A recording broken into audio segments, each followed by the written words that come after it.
세 번째 토론자분을 모실 수 있도록 하겠습니다.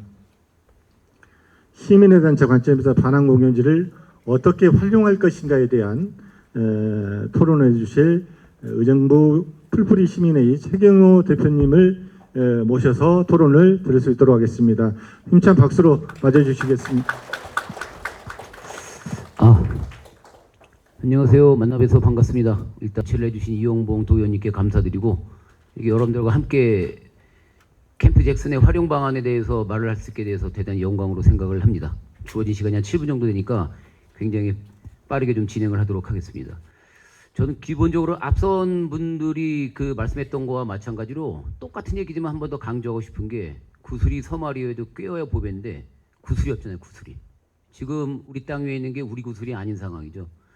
국가와 국민은, 국가라는 이 법인격체, 추상적인 존재는 국민과 같이 더불어 쌍무적 계약을 갖고 있는데, 우리가 국방의 의무를 다 복무했고 70년 동안 희생을 했는데 국가는 우리를 반기하고 있다라는 느낌을 지울 수가 없는 거죠. 시민의 입장에서 굉장히 분노할 수밖에 없는 상황이 지속되고 있는 거예요.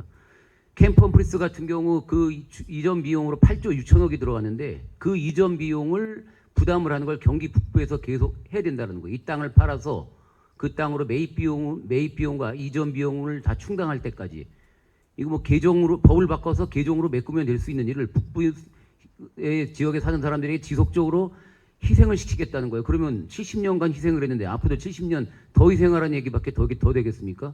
그래서 저희가 오늘 오전에도 약 90분 동안 회의를 하고 왔는데, 미군 반항 공여지에 관련해서 지금 어떻게 우리가 시민의 총력을 모을 것인가에 대한 회의를 하고, 요새 미군 반환 기지 때문에 살고 있는 오이어서 또 이렇게 토론을 하고 있으니까, 그래서 지금 무조건 이 법 개정이 필수다라는 얘기 한번 더 말씀을 드리고요. 우리가 희생에 대한 보상이라는 얘기하는데, 보상은 정책에 대한 어떤 실수가 발생했을 때 하는 그런 정서적인 얘기고, 국가는 의정부, 경기 북부에 대해서 보상이 아니라 손실 배상을 해야 된다고 생각합니다. 용어 자체가 잘못됐다고 생각을 하고 있고, 국가가 이런 식으로 나오면 쌍무적 어떤 이런 의무를 충실하게 이행을 하지 않으면 우리는 소송을 할 수밖에 없다. 저는 개인적으로 이렇게 생각을 하고 있습니다. 그래서 지금 그 특별법을 통해서 용산이나 평택 같은 경우는 지금 이렇게 잘 조성이 되고 있는데, 경기 북부를 위한 가장 많은 희생을 한 지역에 대한 특별법은 아무것도 없잖아요. 이거는 말도 되지 않는 일이라고 생각을 하고 있습니다.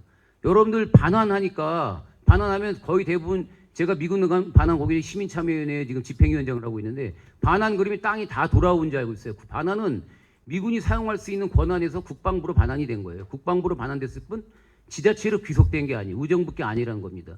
의정부께 될 때까지 엄청난 지난한 세월이 걸리는 거예요. 의정부의 가장 큰 땅, 캠프 스탠리, 그 다음에 캠프 CRC, 그리고 캠프 잭슨하고 그 캠프 SA원이 한 20만 평방미터로 비슷한 거로 알고 있거든요. 캠프 SA는 아까도 말씀드렸다시피 을지대로 반환이 됐지만, 캠프 지금 잭슨 같은 경우도 2020년도에 국방부에 들어왔을 뿐 아직 우리 땅으로 된 게 아니라는 거, 이 점을 주지하셔야 됩니다. 이 점이 얼마나 오래 걸릴지 모른다라는 거. 그래서 정말 이 깨어야 보배가 될 고수를 어떻게 우리 땅으로 갖고 올 것인지, 어떻게 지자체에 귀속시켜야 될 것인지에 대해서 시민의 입장에서 답답하고, 꼭 이 점을 달성하기 위해서 우리 모두가 힘을 합쳐야 된다는 점 다시 한번 주지시키고요. 나머지 뭐 한 3분 정도 남은 것 같은데, 이 부분은 그 희망에 대한 얘기 잠깐 같이 드리겠습니다. 사실 꿈을 꾸지 않으면 이루어지지 않잖아요. 우리가 흔히 하는 말로 영어로 뭐 dreams come true. 근데 그 다음에 makes reality인데, 꿈이 실현이 되어야 그게 현실이 되잖아요. 근데 꿈을 꾸고 우리 거로 만들어야 되는 상황이기 때문에 저는 세 가지 관점 중에 두 가지만 말씀드릴게요. 일단 이 땅이 유용하게 활용되려면 국내 투자, 그 다음에 심지어는 해외 투자도 감안해야 된다. 제가 과거에 이제 금융기관에서 국제 투융자 업무를 좀 담당했었기 때문에, 남미에 있는 국가들의 이 지자체에서 우리와 같은 이런 사업을 할 때 투자 업무를 담당한 적이 좀 있습니다. 그래서 투자자 입장에서 우리 캠프 잭슨이 어떤 메리트가 있는가, 어떤 강점이 있는가, 이 점을 좀 말씀드릴게요. 일단 국내 투자와 해외 투자를 나눌 거고, 정부 주도 같은 경우는 아까 우리 장 교수님이 너무나 잘 말씀드렸기 때문에 그 부분은 생략하도록 하겠습니다. 여기 지금 그 캠프 잭슨 같은 경우는요, 전략적 위치 그리고 첨단 산업 중심지로서의 발전 가능성이 굉장히 높은 곳이에요. 그렇기 때문에 정부는 이 지역의 국내 투자가 유치될 수 있도록 정부 지원 및 인센티브를 아낌없이 활용을 해야 된다라고 생각을 하고 있고요. 그다음에 이 지역 경제 및 고용 창출에 대한 기대 효과, 특히 전후방 효과, 산업 클러스터가 조성이 돼서 부품 제조, 물류, 서비스 등의 관련 산업에도 긍정적인 영향을 미쳐서 전후방 효과가 있을 수 있다는 점을 생각을 해야 된다고 생각합니다. 또한 기업 지금 경제가 굉장히 안 좋은데 국내에만 눈을 돌릴 게 아니라 때로는 해외 투자 유치 방안도 생각을 해야 된다고 생각을 하고 있습니다. 아까도 말씀드렸다시피 제가 외국에 해외 투자를 했던 경험이 있기 때문에 그래서 글로벌 친환경 및 첨단 기술 산업을 유치할 수 있는 방안을 마련을 해야 되고요. 유망 산업으로는 세계적으로 주목받는 친환경 에너지 산업, 태양광, 풍력, 수소연료 전자, 바이오 에너지 이런 부분을 생각을 해야 된다고 생각을 하고 있습니다. 그래서 국제 협력 기회를 확대를 해야 되고요. 그다음에 국제 박람회와 비즈니스 네트워크도 사용해야 된다라고 생각을 하고 있습니다. 그래서 지금 이 캠프젝스는 경제적 장점, 수도권 인프라와 시장 접근성이 매우 좋다는 거, 전후방 효과 이런 부분들을 생각을 해야 되고 의정부가 지금 자족 도시가 되기 위해서 일자리 창출 굉장히 중요하잖아요. 직접 고용과 간접 고용이라는 측면에서도 다각도로 생각을 해야 된다고 생각을 하고 있습니다. 그래서 지금 우리 경기 북부가 발전된다라는 얘기는 지역 균형 발전, 경제적 자립 강화, 도시 경쟁력을 제고할 수 있는 어떤 그 대단한 장점을 좀 제공할 수 있다라고 생각을 하고 있습니다. 지금 판교 같은 경우는 약 45만 평, 여기 지금 캠프잭슨보다 2.5배 정도 되는데 거기에 5조 2,700억을 들여서 경기도시 공사가 대응을 해서 기가 막히게 만들었잖아요. 여기 캠프잭슨에 이런 걸 못한다는 법이 어디 있겠습니까? 충분히 가능하다고 생각을 하고 있습니다. 그래서 아까 지금 아주 간단하게 해외 투자, 국내 투자와 해외 투자라는 걸 더 드리고 싶은 말씀은 맞는데 이 정도로만 말씀드리고 한 가지만 더 말씀드리고 싶은 게 있다면 지금 법적, 제도적 걸림돌이 굉장히 많은데 환경 규제, 토지 이용 및 개발 규제, 외국인 투자 제한, 노동법적 세제 굉장히 많잖아요. 지금 이렇게 주한 미군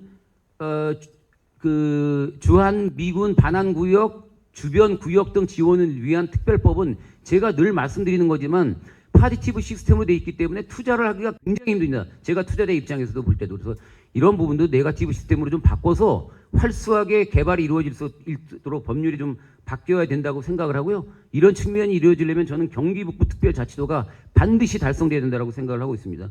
마지막으로 한 가지 말씀드리면 캠프 잭슨 뒤쪽에 보면은 수려한 도봉산이 있잖아요. 자족 기능 갈 때 여기다 좀 캠핑장을 하나 좀 더불어 만들면 굉장히 좋지 않을까라는 생각을 합니다. 그래서 자연경관과 기존 인프라에 연결을 시키고 친환경 레저 활동을 하고 관광산업 일자리 창출 지역 특화 관광할 수 있다고 생각합니다. 여기까지 마무리를 짓고요. 다시 한번 말씀드리면 지금 민간 투자라는 측면에서 국내 투자뿐만 아니라 해외 투자도 반드시 염두에 두고 다각도로 생각을 해야 된다라고 생각을 하고 있습니다. 감사합니다. 우리 최경호 대표님께서 하실 말씀은 엄청 많으신데 시간은 제압받고 해서 그래도 핵심적인 말씀은 다 해주신 것 같습니다.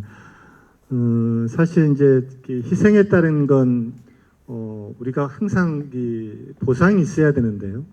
지금 이제 경기 북부는 그렇지 않죠. 우리 영상과 평택 같은 경우에는 상당한 수혜를 받은 게 사실입니다. 그럼에도 경기 북부는 그러한 부분들에 대한 보상을 받지 못한 지역이라고 이제 말씀을 해주신 것 같고요. 특히 저희가 이전이라는 부분은 미군 공여지가 이전됐습니다라는 그런 부분들은 사실 미군에서 국방부로 이전이 된 거고요. 지금 완벽하게 반환이 돼야 되는 그런 부분들은 기초단체로 소유권이 완벽하게 넘어가야 되는 그런 부분이 반환이 된다는 말씀을 좀 또 해주신 것 같고요. 그리고 판교, 여러분 잘 아시는 판교가 있습니다. 판교가 그 산업단지가 있는데요. 거기가 핵심은 10만 평이 안 됩니다. 큰 것 같지만 10만 평이 안 돼요. 그럼에도 지금 화성시가 재정 자립도가 가장 좋은 시였어요. 작년까지만 하더라도. 지금은 성남시가 가장 재정 자립도가 좋은 시 1위입니다. 1위. 왜냐하면 판교에서 그만큼 세수가 들어오기 때문이거든요.